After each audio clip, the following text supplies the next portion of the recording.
চলেন ম্যাথটাকে আমরা সমাধান করি। ম্যাথটা সলভ করার আগে প্রথমে জানতে হবে পাওয়ারে যদি -1 থাকে তখন কি হয়।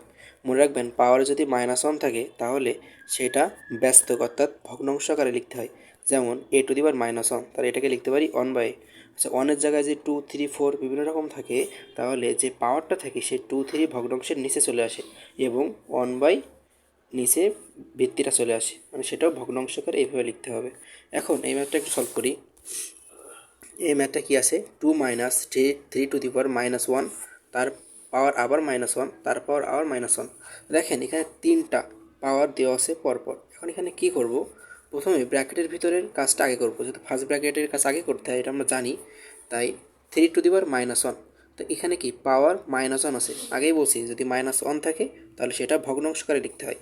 তা আমি এখানে লিখলাম 1/3।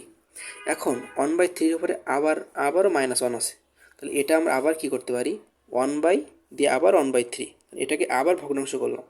আমরা যদি লবের নিচে আরেকটা ভগ্নাংশ থাকে তাহলে নিচে সেটা উল্টে যায়, ভগ্নাংশটা কি হয়, উল্টে যায়।